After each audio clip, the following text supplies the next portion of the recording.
Hey folks, this is Dave Smith at Correctional Officer Lifestyle. Coming to you today with another video. This video is about support, supporting your staff. I am a captain in the Florida Department of Corrections. As such, I have staff that work directly for me. I'm currently running midnight shift at my facility, and this video is about just supporting your staff. If and I feel this way, if my staff hurt, then I hurt. If my staff are having family problems that causes them mental distress, well, that causes me mental distress because my staff is hurting. If my staff are angry, I'm angry. If my staff are upset, I'm upset. I take care of my staff. I support my staff to the best of my ability. Do not misunderstand me. If my staff comes to me with something that I know to be pure and utter BS,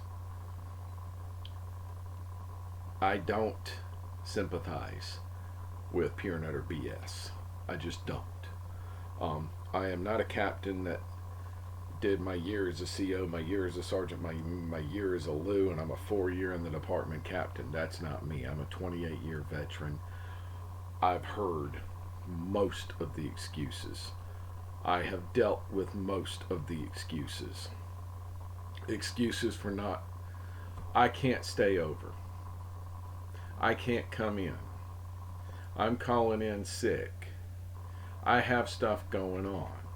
I have this. I've dealt with all the excuses. I can discern the BS from the true issues. Okay. A lot of what I encounter when I am talking about supporting my staff is staff that are angry. They could be angry with the administration. They could be angry with their coworkers. They could be angry with the relief captain. They could be angry with the administrative lieutenant. They can be angry with a great many things. Okay?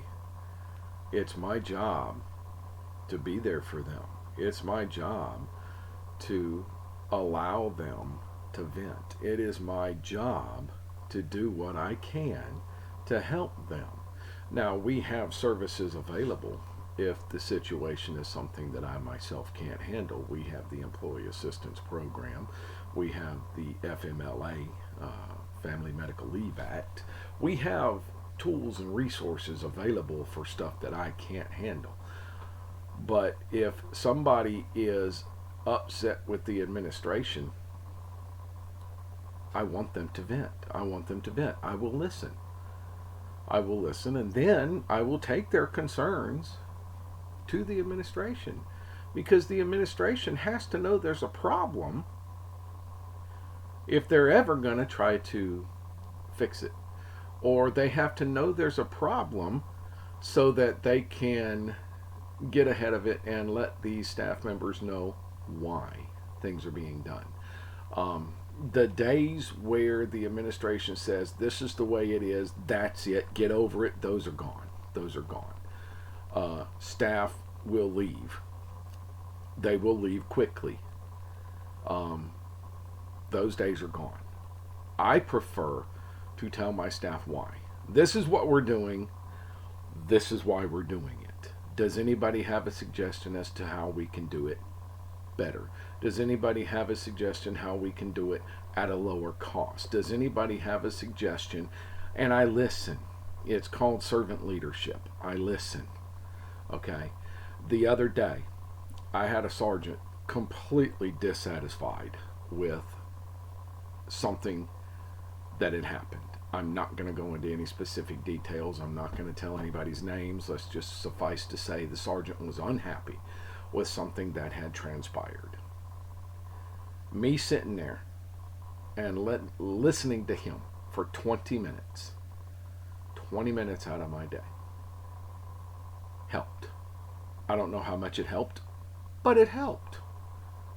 I was there as a sounding board. I was there as a venting post. I was there to listen when nobody else would.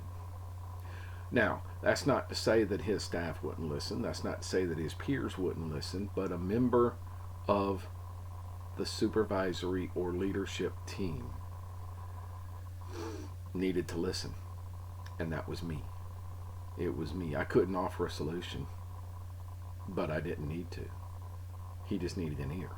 He needed some way to get that off his chest. And I provided that way. So if that's what it takes for me to support my staff, then that's what I will do. Inmates will be inmates. Inmates will always be inmates. Inmates will always try to manipulate.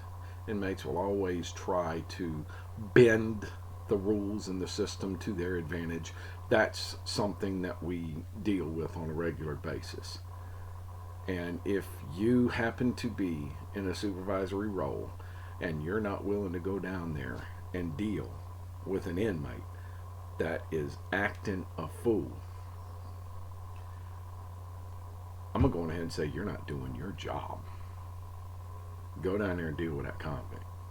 All right? That is something that your staff needs. 100%. They need that support. But that's a different kind of support. The kind of support that I'm talking about your staff needing is the emotional support that comes with the stress of the job. And that is something that, as a supervisor, you are often tasked with providing. Folks, I don't have any more for this video. Alright, if you liked the video, make sure you hit the like button. You want to see more, hit the subscribe button. Make sure you hit the bell for notifications when I post new videos. And engage with me, folks. Hit me with some comments. Let me know ways that your supervisors have supported you. Alright? As always, there's no place for domestic violence in this world. If you know the victim of domestic violence or you are the victim of domestic violence, 1-800-799-SAFE. 1-800-799-7233. That's the domestic violence hotline. The people at the other end of that phone call have the tools, abilities, and resources to help the victims of domestic violence. If you know the aggressor in a domestic violence situation, say something to somebody. Remember that the absolute worst thing you can do is nothing.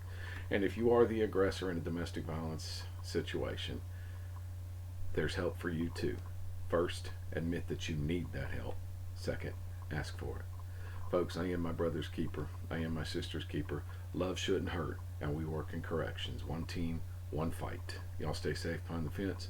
I will see you in the next video.